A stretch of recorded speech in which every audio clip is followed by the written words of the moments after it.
membuat saya tidak bisa mengontrol diri. Dengan adanya kejadian ini, saya ambil satu hikmahnya dan saya mengucap permohonan maaf. Drama pencopotan Roni Ardiansyah, Kepala Sekolah SMP Negeri 1 Prambumulih, Sumatera Selatan akhirnya berakhir. Bila sebelumnya dirinya dimutasi, kini Roni bisa kembali menjabat sebagai Kepala Sekolah SMP Negeri 1 Prambumulih, Sumatera Selatan.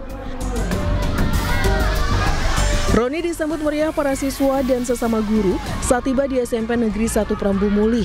Tak hanya Roni, Ageng Wintoro, petugas keamanan yang juga sempat diberhentikan juga telah kembali bekerja di SMP Negeri 1 Prambumulih.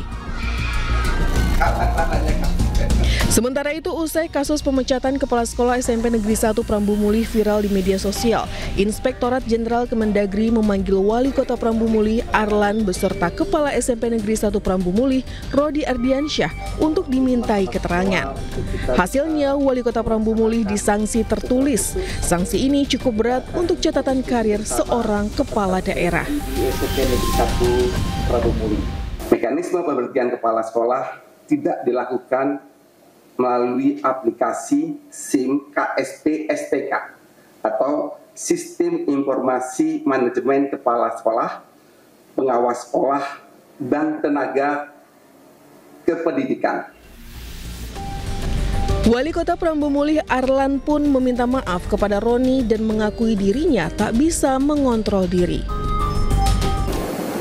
Ini membuat saya tidak bisa mengontrol diri. Dengan adanya kejadian ini, saya ambil satu hikmahnya dan saya mengucap permohonan maaf kepada Bapak Roni, Kepala Sekolah SMP Negeri 1, yang mana atas kesalahan saya sudah menyadari. Sebelumnya, pencopotan terhadap Roni sebagai Kepala SMP Negeri 1 Prambumulih mengejutkan masyarakat Kota Prambumulih. Beredar isu jika pencopotan Roni lantaran pernah menegur anak pejabat daerah agar tidak membawa mobil ke sekolah karena masih di bawah umur. Tim Liputan iNews melaporkan.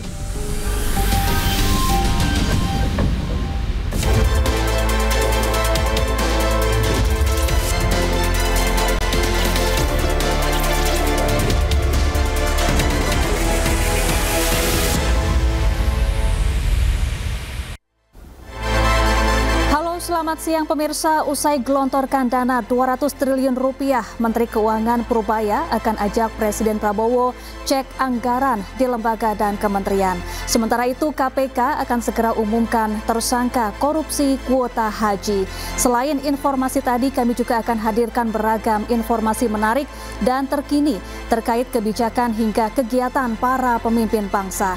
Bersama saya Syafaati Suryo, inilah Pemimpin Rakyat, Pemimpin Beraksi, Rakyat Awasi.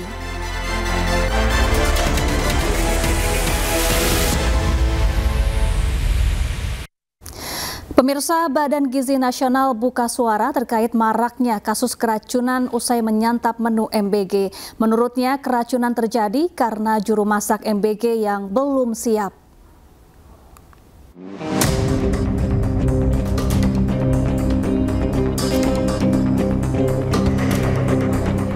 Keracunan siswa usai menyantap menu makan bergizi gratis terjadi di sejumlah wilayah di Indonesia. Di Bau-Bau, Sulawesi Tenggara, sebanyak 33 siswa SMA Negeri 7 dan 4 siswa sekolah dasar dilarikan ke puskesmas dan rumah sakit karena keracunan MBG. Mereka mengeluh sakit perut dan muntah-muntah usai menyantap menu makan bergizi yang dibagikan pihak sekolah. Sementara itu, 10 siswa sekolah dasar di Kecamatan Seimen, Gunung Kidul, Yogyakarta juga diduga keracunan MBG. Meski para siswa sudah pulih usai menjalani perawatan, namun orang tua murid was-was dan khawatir akan kualitas menu MBG. Menanggapi maraknya keracunan siswa akibat menyantap MBG, Kepala Bagian Dadan Hindayana buka suara. Menurut Dadan, keracunan MBG berasal dari dapur SPPG, mulai dari juru masak yang tidak siap hingga bahan baku makanan. Yang biasa masak 4 orang sampai 10 orang itu belum tentu bisa untuk masak langsung 1.000 sampai 3.000. Jadi baiknya kalau ada 20 sekolah yang dilayani, untuk hari pertama ya 2 sekolah dulu, nanti 2 hari kemudian bertahap menjadi 4 sekolah.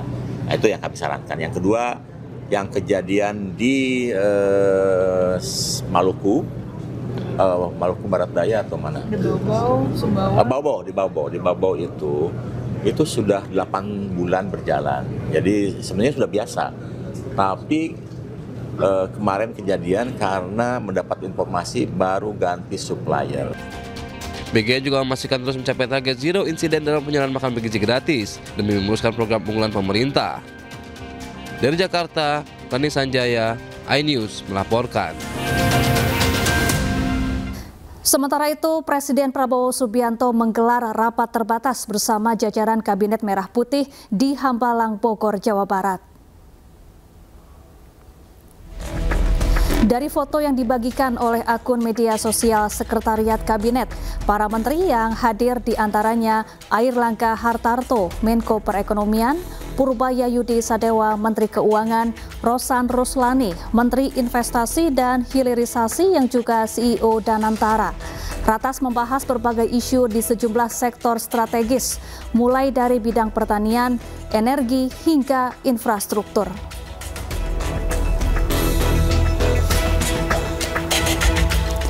Menteri Keuangan berencana untuk mengecek penyerapan anggaran di kementerian. Menkyu juga tegaskan kementerian punya waktu hingga akhir Oktober untuk alokasikan anggarannya. Ada baru lagi sedikit. Tadi saya izin ke Pak Presiden bulan depan saya akan mulai beredar di kementerian-kementerian yang besar yang penyerapan anggarannya belum optimal.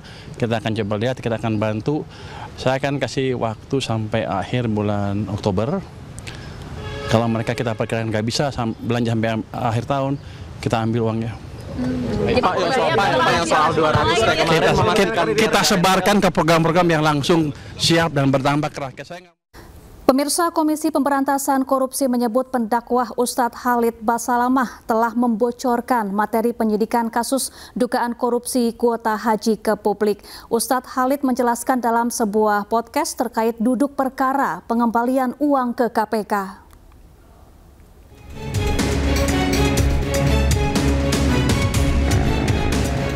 Komisi Pemberantasan Korupsi menyebut pendakwa sekaligus pemilik travel haji Uhud Khalid Basalamah telah membocorkan materi penyidikan kasus dugaan korupsi kuota haji ke publik. Hal ini dilontarkan juru bicara KPK Budi Prasetyo saat menanggapi pernyataan Ustadz Khalid dalam sebuah podcast YouTube. Dalam kanal itu, Khalid berbicara soal pengembalian uang terkait kasus kuota haji tahun 2024.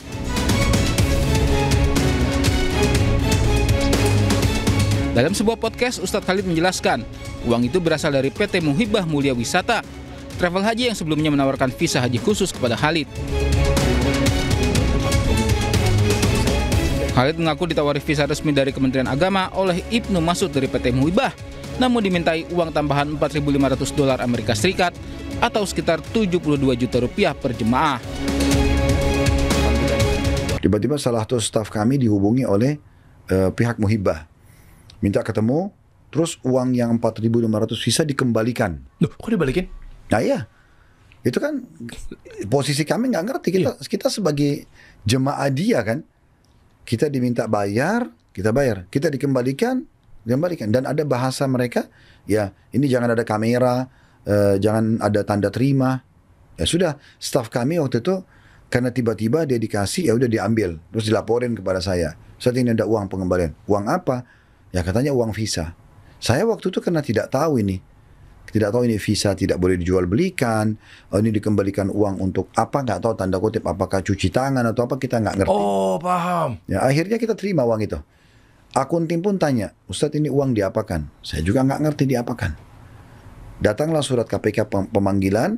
Kami waktu mau datang ke sana, pertama yang datang staf kami diwawancarai dan diminta data-data. Kami kasih semua data-data. Saya bilang kena bahasa teman-teman KPK itu, Ustadz tolong bantu kami. Oke.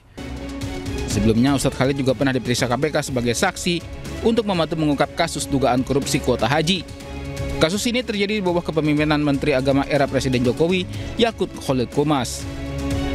Tim Liputan iNews melaporkan. Bersiap, Komisi Pemberantasan Korupsi segera umumkan tersangka korupsi kuota haji. Siapa dia? Selengkapnya usai jeda.